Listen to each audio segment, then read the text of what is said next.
Bonjour. Le pourquoi du collectif.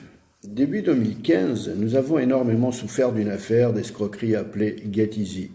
Nous avons constitué un groupe de victimes engagées dans une action en justice et portée par une association à but non lucratif de loi 1901, dite aujourd'hui UNASIM.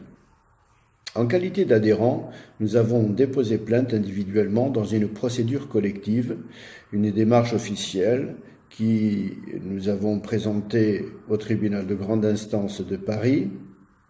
Le juge nommé et son équipe se sont activés à traiter à ce moment-là 3000 plaintes environ déposées par notre conseil, Maître Kronowski et ses assistantes.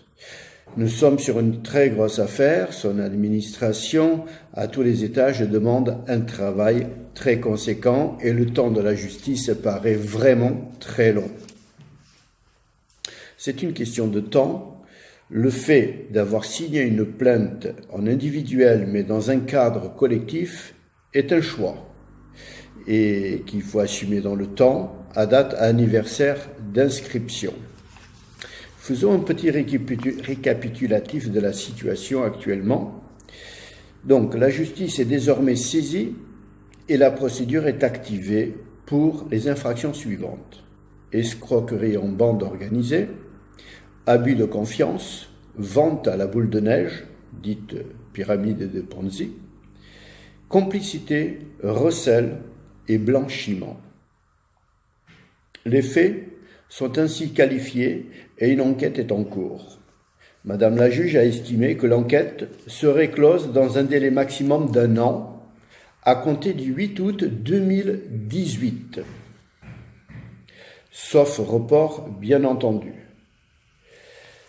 Pour les premiers dossiers justifiés actuellement en sa possession, avec une perspective d'envoi en correctionnel en 2020, voire 2021. Les sommes connues et actuellement séquestrées dans les banques européennes, espagnoles et portugaises sont de l'ordre de 10 millions d'euros. Soit nous engagerons une procédure en Espagne et au Portugal, soit nous prendrons appui sur la justice française afin d'entamer les actions à travers les fédérations étrangères qui nous paraît plus compliqué. Nous estimons qu'il est préférable de s'appuyer sur le droit européen, les banques où l'argent est séquestré étant européennes. Les plaintes comptabilisées chez Madame la juge, Maître Mougenot, juge au tribunal de grande instance de Paris, eh bien, à ce jour, il y a exactement 1430 plaintes qui sont enregistrées. Nous avons aussi 968 plaintes en cours d'enregistrement chez Madame la juge, donc un total de 2398. Et une centaine de plaintes supplémentaires qui seront déposées avant le mois d'août 2019 si l'instruction n'est pas clôturée avant. L'enregistrement des nouvelles plaintes se fait de la façon suivante.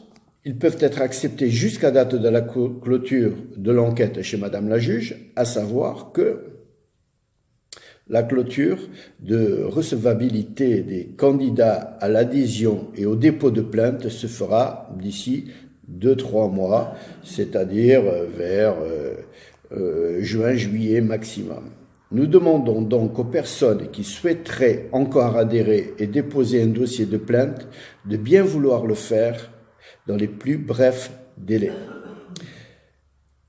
Afin de faciliter l'organisation des restitutions financières envisagées et d'éviter des risques de perdition, nous demandons aux membres du NASIM d'envoyer au secrétaire de l'association, Conrad Lemaire, que vous connaissez tous, une demande de domiciliation à l'adresse du cabinet d'avocats et rédigée et signée telle que. Vous trouverez ça, le modèle bien entendu, sur notre site. Nous sommes tous solidaires et nous pouvons comprendre que certains se retirent de l'action.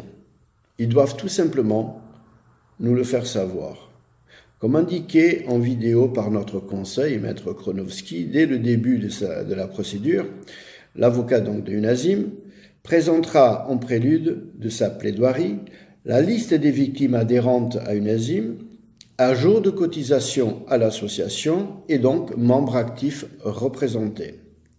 Tous les ex-membres en défaut de documents demandés pour compléter la plainte déposée, en défaut de paiement de leur cotisation, seront donc retirés de la liste de la plaidoirie. Il est souhaitable que nous prenions conscience que la motivation à la rigueur administrative et comptable portera le groupe jusqu'à reconnaissance officielle et notre succès en justice.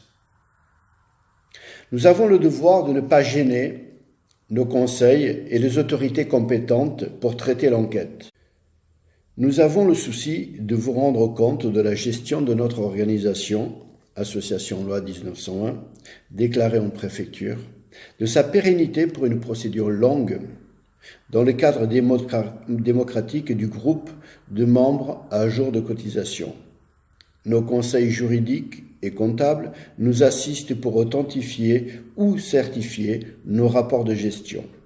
L'Assemblée générale, donc du 26 janvier 2019 au domaine Saint-Joseph à Sainte-Foy-les-Lyons, a été annoncée dès fin juillet 2018 sur le site unazim.org et sur la plateforme de billetterie gratuite de eventbrite.fr.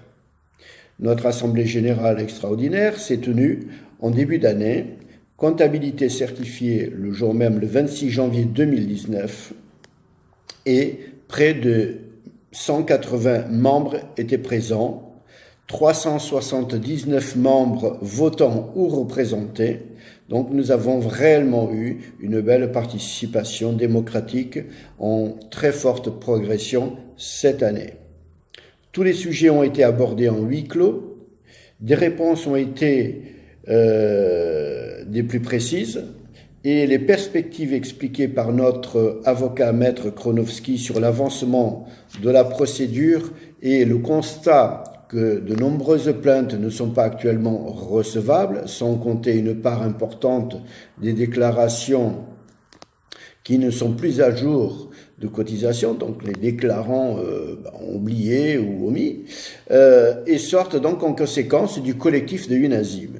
Nous acceptons de nouvelles adhésions et de nouvelles plaintes jusqu'au 1er juillet 2019. Je répète, nous acceptons de nouvelles adhésions et de nouvelles plaintes jusqu'au 1er juillet 2019, sous réserve bien entendu que Madame la juge n'ait pas clôturé avant cette échéance. En perspective de la fin de l'enquête cet été et de la fixation de la date du jugement d'ici 2020, nous allons vérifier tous les statuts et les dossiers de chaque membre et ex-membre au premier semestre 2019. L'Assemblée a voté à l'unanimité une évolution de cotisation, à savoir, pour tout adhérent, une cotisation sur 2019 est de 25 €, donc le montant est inchangé.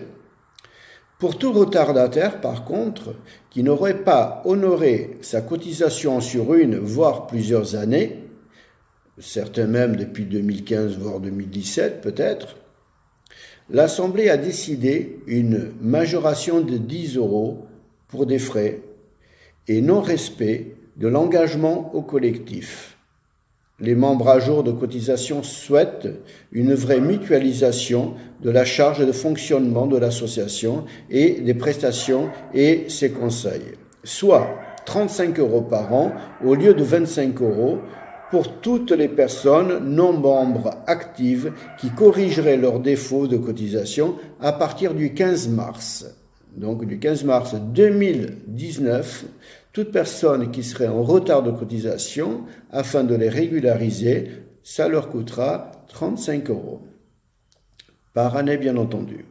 Après le 15 mars, surcroît de 10 € donc par année de retard et de dossier, qu'on soit bien clair. Les comptes montrent un solde positif et une comptabilité à l'adhérent et non En volume, recettes-dépenses. Les fonds associatifs augmentent, beaucoup de frais approvisionnés pour 2020. Autre point, la constitution du bureau qui aujourd'hui se compose après vote de 7 personnes dont la composition élargie est la suivante.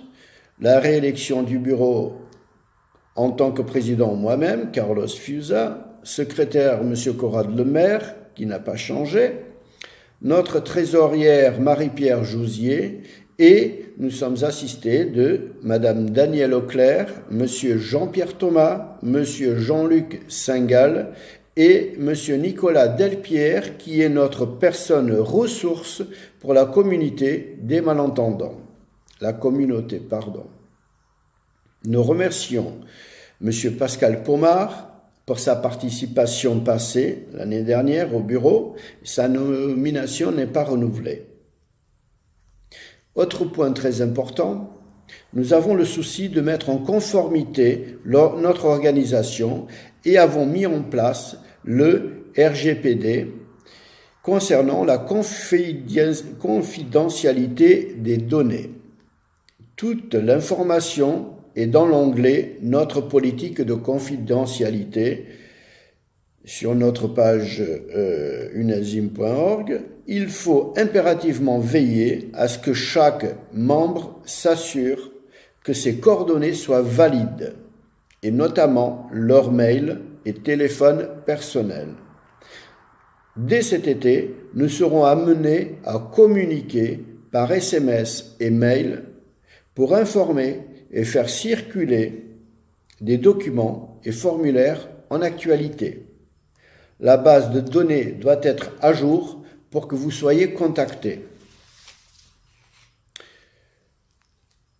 Donc, le rappel de nos coordonnées mail, que ce soit même un président, notre secrétaire ou notre trésorière, vous les retrouverez sur le site qui sera indiqué sur la première page. Et donc pour toute difficulté de connexion, n'hésitez pas à envoyer un mail à M. Corrad Lemaire, notre secrétaire. La prochaine Assemblée générale aura lieu le 25 janvier 2020, exactement au même endroit à Sainte-Foy-les-Lyons, pour avancer ensemble vers le dénouement de cette affaire.